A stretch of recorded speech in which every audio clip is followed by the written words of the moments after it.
presented by Sandhya Entertainment। हाँ यार चल ना ताड़ी पिए के मन कर रहा अरे ना यार पैसा है। अरे तू पैसा के काहे ला टेंशन ले भैया, आज मोदी वाला पहले में चोरा के लेके आ गेलियो है यार है की चल तो चल मूड बनिए जल्दी हाँ आज के मूड बन गेलो टेंशन मत चल ले। चल चल तो चल चल बिहान सोचल जीते लहंगा चोली बिकते लेकिन आज चल सिंगिंग बाय विनय निर्मल मौजी वाला हले पयला हले मिट नैल बही अच्छा मौजी वाला हले पयला हले मिट नैल बही अगे छौड़ी ताड़ी देवही कि नहीं देवही गे छौड़ी ताड़ी देवही कि नहीं देवही नहीं देबो मौजी वाला हले पयला हले मिट नैल बही मौजी वाला हले पयला हले मिट नैल बही अगे छौड़ी ताड़ी देवही कि नहीं देवही गे छौड़ी ताड़ी देवही कि नहीं देवही बोल ना देबो रे छौड़ा। SK recording studio Delhi Chhatarpur. Singing by Vinay Nirmal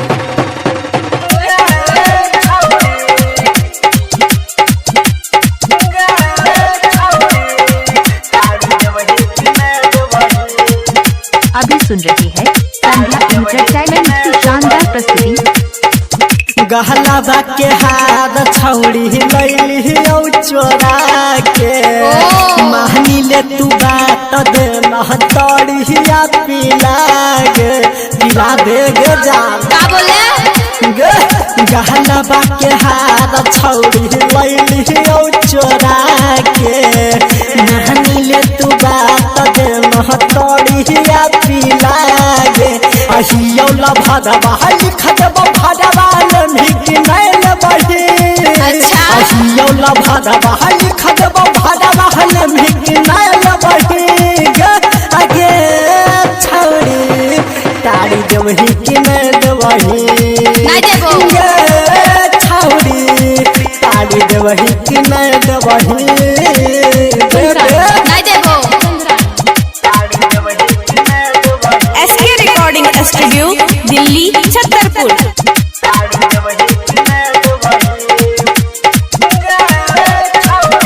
अभी सुन रही है संध्या एंटरटेनमेंट की शानदार प्रस्तुति।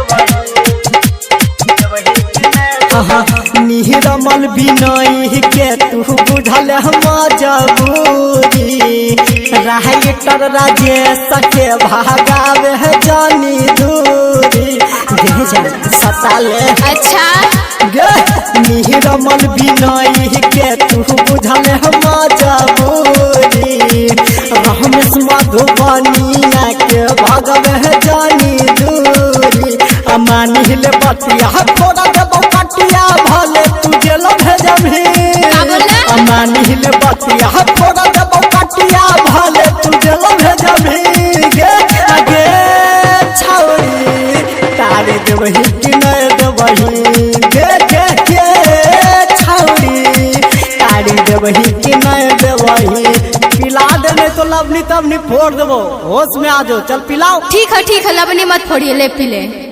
यदि आप चाहते हैं संध्या एंटरटेनमेंट के सभी ऑडियो वीडियो देखें तो चैनल को सब्सक्राइब जरूर करें और बेल आइकन को दबाना ना भूलें।